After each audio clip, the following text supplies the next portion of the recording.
जय हिंद प्यारे साथियों। मैं रंजीत आपका अपने चैनल सिल्क स्कोर में स्वागत करता हूं। प्यारे साथियों, आज हम यूपी बोर्ड एग्जाम के लिए चैप्टर वाइज टॉप 10 महत्वपूर्ण प्रश्नों को हल करने वाले हैं।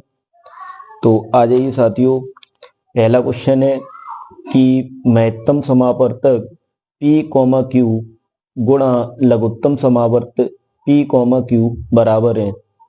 तो साथियों, यहाँ P और Q ये दो संख्याएं हैं, जैसे लघुत्तम समापवर्तक की भी यही दो संख्याएं हैं P और Q।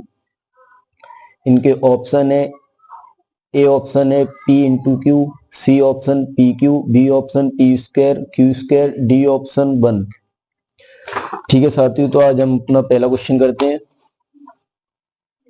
क्वेश्चन 1, हम जानते हैं कि महत्तम समापवर्तक इंटू लघुत्तम समापवर्तक बराबर होता है पहली संख्या गुणा दूसरी संख्या।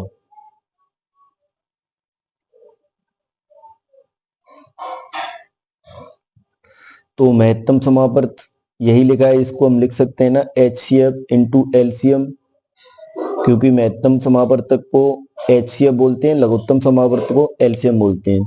तो पहली संख्या हमारी P थी इंटू और दूसरी संख्या की जगह Q था। तो HCF और LCM का जब गुणा करते हैं तो पहली संख्या और दूसरी संख्या गुणा में आती है। तो हमारा यहाँ पहला ऑप्शन बिल्कुल सही है। ठीक है दोस्तों, अब हम चलते हैं क्वेश्चन नंबर 2 पे। क्वेश्चन नंबर 2 है कि महत्तम समावर्तक HCF 96 और 404 है। ठीक है दोस्तों, ऑप्शन है ए 120, बी है 4, सी 10, डी 3। अब हम अपने दूसरे क्वेश्चन पर चलते हैं। क्वेश्चन नंबर 2, 96, 404 का हमें HCF निकालना है। तो दोस्तों हम यहाँ भाग विधि से करने वाले हैं। अब 96 का हम 4 में भाग दे नहीं सकते, 40 में भी भाग जाएगा नहीं, तो पूरा हम 404 में भाग देते हैं। अब 96 का पहाड़ा तो पढ़ना काफी कठिन रहता है, इसलिए हम 96 का अपनी तरफ से 5 बार मल्टीपल करते हैं। 5 6 या 30 की 0, कैरी लगी 3, 5 9 जा 43 और 3 48। तो ये 480 आया, 404 से ज्यादा हो गया। मैं कोशिश करता हूँ हिंदी में पढ़ा पढ़ने की। तो अब हम 5 बार पढ़े थे तो ज्यादा निकल गया, तो एक कम करके 4 बार पढ़ेंगे। 4 छिक्के 24 की 4, हासिल लगी 2, 4 निम 36 और 2 38। तो हमारा 4 बार में आया है 384। माइनस करते हैं, 4 में से 4 माइनस करेंगे 0 आएगा। यहां से कैरी लेंगे 10, 10 में से 8 गया 2 आया। बेटा 96 का इस 20 में भाग नहीं जाएगा, यहाँ पर भी कोई संख्या है नहीं जो हम उतारा लेके आए। तो HCF निकालते समय ना इस 20 का फिर इस 96 में भाग दे देते हैं। तो हम फिर से भाग देते हैं 96 में। जब 20 चौक 80 होता है, ये तो सरल पहाड़ा है ना इसका। ठीक, और 6 में से 0 घटाएंगे 6 आएगा, 9 में से 8 घटाएंगे 1 आएगा। ठीक है साथियों, तो अब हम फिर से करते हैं। 20 का 16 में जाएगा नहीं, तो अब हम 16 का 20 में देते हैं। यहाँ पर भी कोई संख्या है नहीं, तो 16 का 20 में दो, 16 एकन 16, 10 में से 6 गए 4 आया। और अब यहाँ कुछ है नहीं, तो 4 का फिर 16 में दे दो। ऐसी प्रक्रिया बार बार करते रहते हैं जब तक हमारा पूरा डिवाइड नहीं हो जाता। तो 4 का 16 में देंगे, 4 बार जाता है, 4 चौक 16 और ये खत्म। तो बेटा यहाँ HCF जो निकला ना, वो यहाँ पर जिससे भाग देते हैं ना वही आंसर होता है, जिससे पूरा भाग लास्ट में चला जाता है वही आंसर होता है। तो HCF हमारा 4 आया। ऑप्शन देखते हैं क्वेश्चन नंबर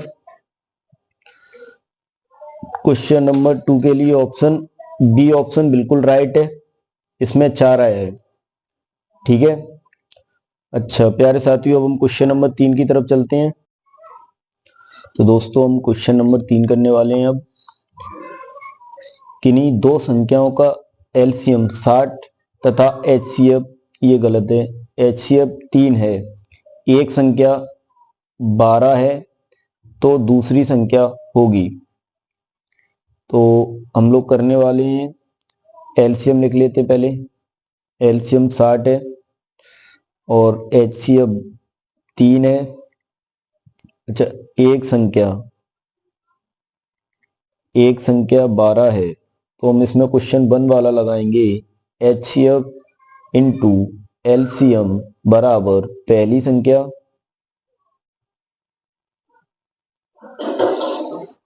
इंटू दूसरी संख्या। तो हमारा एचसीएफ 3 है, एलसीएम 60 है, पहली संख्या हमें 12 दी है, दूसरी हमें निकालनी है। तो इधर ये 12 गुणा में, तो बराबर के इधर आएगा तो भाग में आएगा। दूसरी संख्या 12 से इसको काटते हैं, 12 पंजे 60, हमारा बचता है 3 गुणा 5। तो दूसरी संख्या 5 3 का गुणा करेंगे, 5 तिया 15। तो हमारी दूसरी संख्या निकल आई और ये हमारे ऑप्शन बी ऑप्शन बिल्कुल सही है। ठीक है दोस्तों, तो अब हम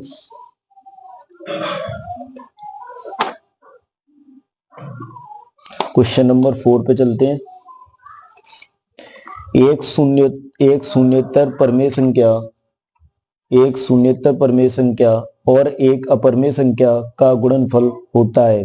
अच्छा साथियों, शून्येतर का मतलब होता है जो शून्य ना हो, परमेय संख्या हो और एक अपरमेय संख्या हो। तो प्यारे साथियों, मान लो एक परमेय संख्या है, √2 एक अपरमेय संख्या है। जब इनका मल्टीपल करेंगे, हम गुणा करेंगे तो क्या आएगा, √2 जो एक अपरमेय संख्या है।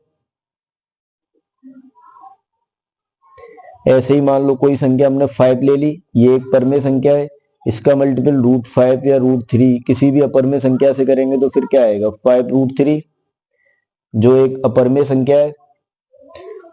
तो हमें इससे पता चला कि जब एक अपरमेय संख्या और एक परमेय संख्या का गुणा करते हैं तो वो सदैव कौन सी संख्या रहती है, सदैव परमेय संख्या रहती है कि सदैव अपरमेय संख्या रहती है, या परमेय संख्या रहती है या अपरमेय संख्या रहती है, या इनका आंसर एक आता है।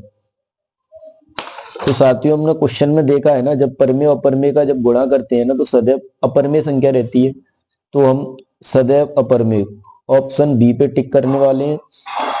अच्छा साथियों, परमेय या अपरमेय कब हो सकता है, जब एक संख्या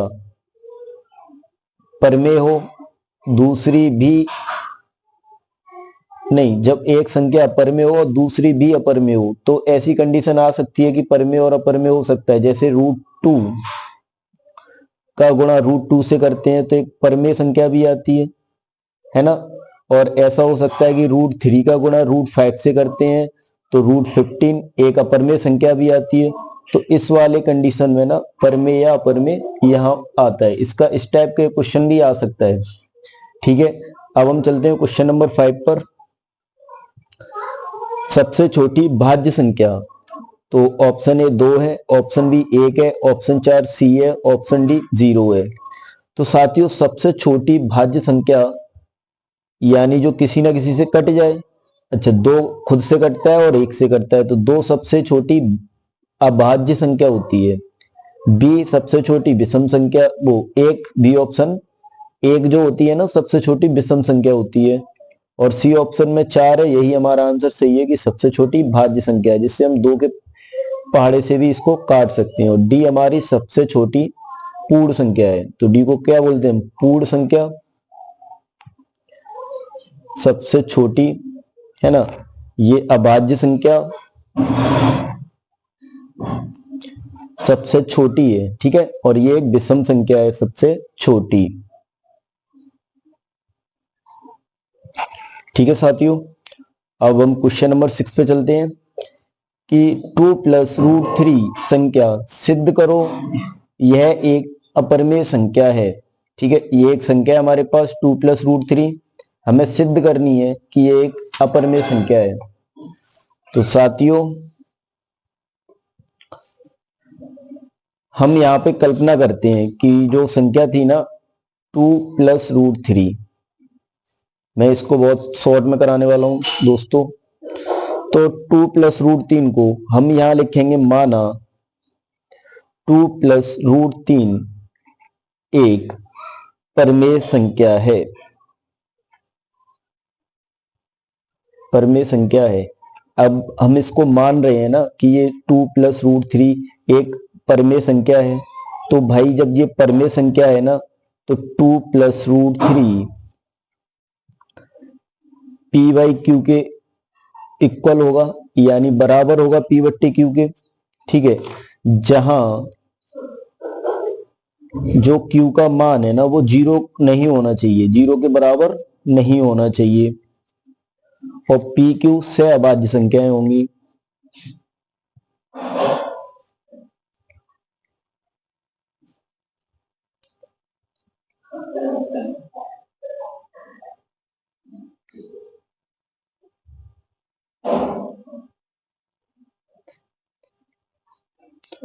सॉरी, से अभाज्य था, भूल गया मैं, यहाँ पे P और Q से अभाज्य संख्या हैं।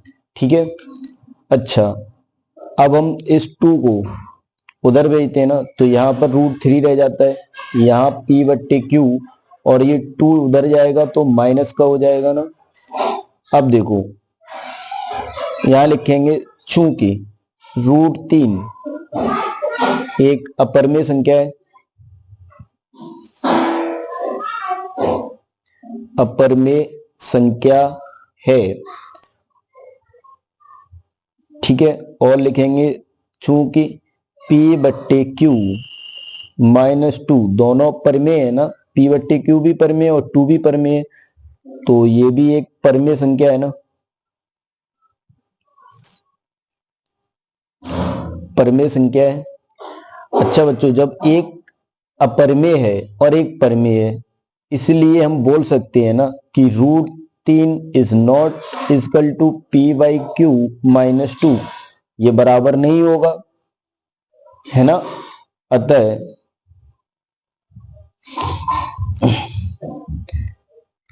अपरिमेय संख्या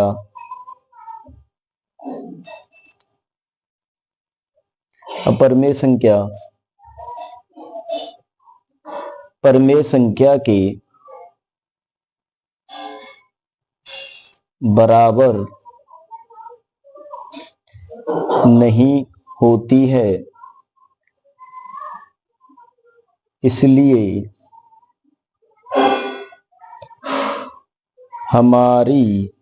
परिकल्पना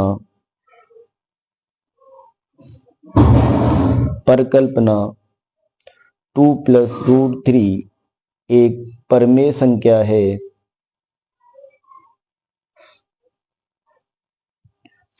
एक परिमेय संख्या है जो कि गलत है,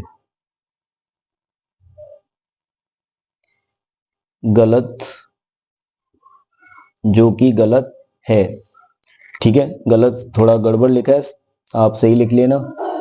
अतः अपरिमेय संख्या परिमेय संख्या के बराबर नहीं होती है, इसलिए हमारी परिकल्पना 2 प्लस रूट 3 एक परिमेय संख्या है जो कि गलत है।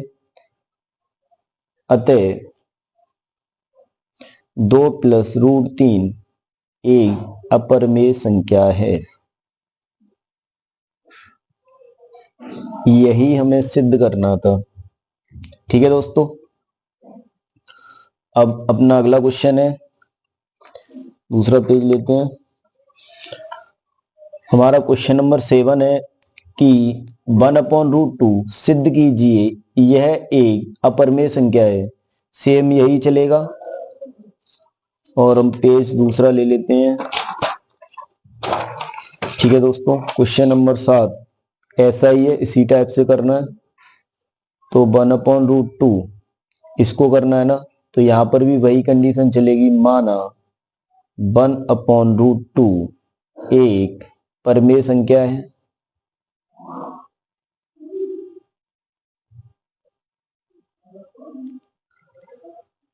तो माना 1/√2 एक परमेय संख्या है, तो इसको हम p/q के इक्वल मान सकते हैं ना, जहां q is not equal to 0, p q से अभाज्य संख्याएं हैं।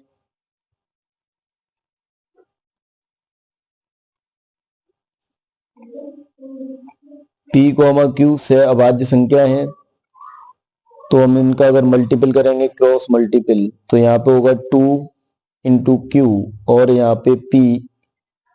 ठीक है, ऐसे ही कर देते हैं इसको जैसे पहले किया था कि √2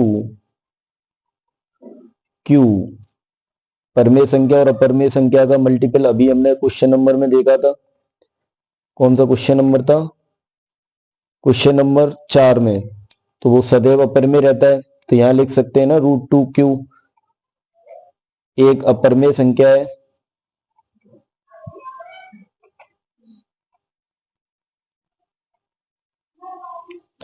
और चूंकि p एक परमेय संख्या है,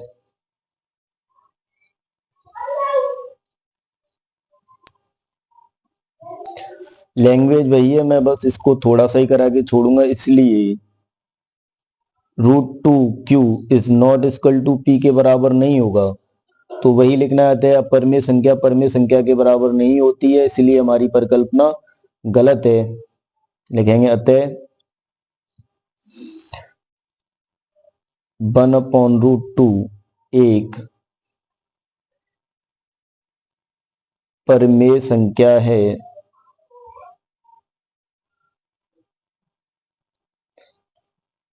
यह हमारी परिकल्पना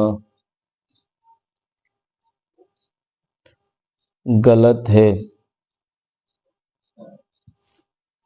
अतः 1/√2 एक परमेय संख्या है, यह हमारी परिकल्पना गलत है। इसलिए सिद्ध हो गया ना, थोड़ा लैंग्वेज चेंज हो गई है। इसलिए 1/√2 एक अपरमेय संख्या है, एक अपरमेय संख्या है। हमको यही सिद्ध करना था। क्वेश्चन नंबर 7 भी हो गया। अब चलते हैं क्वेश्चन नंबर 8 की तरफ। तो साथियों, क्वेश्चन नंबर 8 आपके बुक से लिया गया है।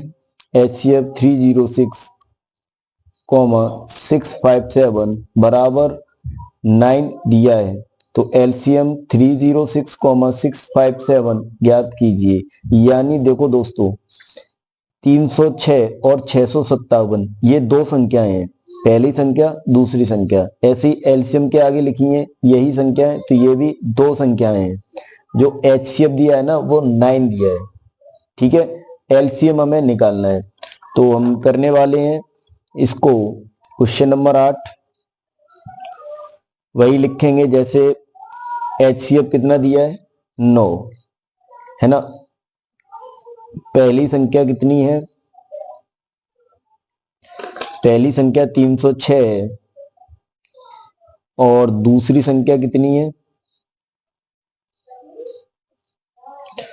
दूसरी संख्या है 657। दूसरी संख्या 657 है, पहली संख्या 306 है।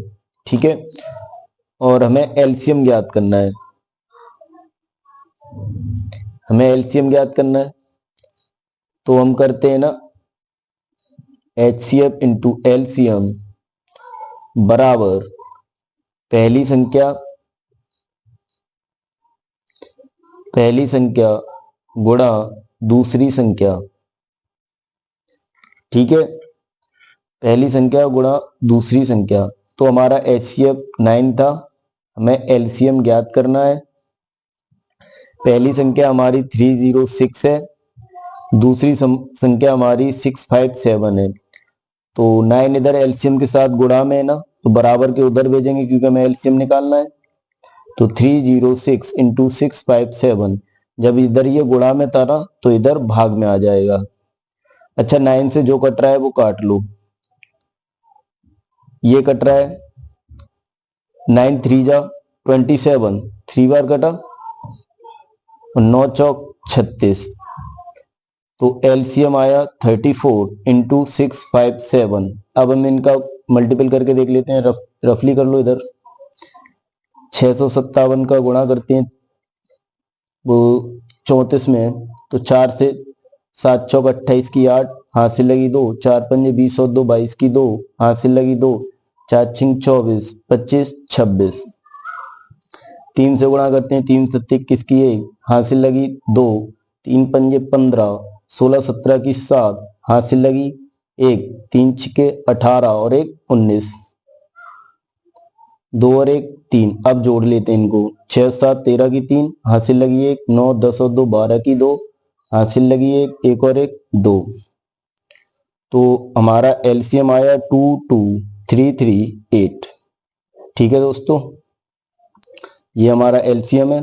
क्वेश्चन नंबर 8 भी पूरा हुआ। अब चलते हैं हम क्वेश्चन नंबर 9 की तरफ। तो साथियों अब हम क्वेश्चन नंबर 9 को देखते हैं। जांच कीजिए प्राकृतिक संख्या n के लिए संख्या 4 पे घात n अंक 0 पर समाप्त हो सकती है। तो साथियों किसी भी संख्या में अगर गुणनखंड करने पर 2 और 5 आता है तो वो संख्या 0 पर समाप्त होती है। बट हम 4 की पावर n यानी इसका अगर गुणनखंड करेंगे तो 2 गुणा 2 रहेगा, है ना, या इसको हम बोल सकते हैं 2 की पावर 2। यहाँ 5 है नहीं, जब 5 नहीं है तो कोई भी शून्य आएगा नहीं। ऐसे ही आप यहाँ पे ऐसे भी देख सकते हो कि 4 का पावर 3 कर लो, तो 4 की पावर 3 होगा ना, तो यहाँ पे 4 इंटू 4 इंटू 4 करोगे तो 64 आएगा। ऐसे ही 4 की पावर 4 करके देखोगे, 4 इंटू 4 इंटू 4 इंटू 4, तो आप देखोगे यहाँ पे और भी अगर इसको तोड़ोगे तो 2 गुणा 2 2 गुणा 2 2 गुणा 2 2 गुणा 2 तोड़ सकते हो। ठीक है, तो हम 4 चौक 16, 16 चौक 64, 64 चौक कितना होता है देख लो, 4 इसमें 4 से मल्टीपल कर दो, 4 चौक 16 की 6, हाथ से लगी 1, 4 छिंग 24 और 1 25 यानी 256। ठीक है दोस्तों, हम देख रहे हैं यहाँ पे किसी का इकाई का अंक 0 नहीं आएगा, क्योंकि जब भी इकाई का अंक 0 आता है ना तो उसमें 2 इंटू 5 होता है जिसमें एक इकाई का अंक 0 आता है। अतः हम कह सकते हैं कि अगर किसी n के लिए 4 पे घात n शून्य पर समाप्त होता है तो वह 5 से विभाज्य होगा, बट ऐसा नहीं है। तो यहाँ पे हम 4 पे घात n के गुणनखंड में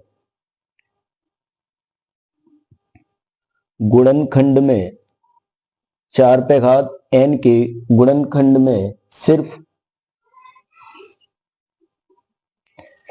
अभाज्य संख्या 2 आ सकती है, 2 आ सकती है। इसलिए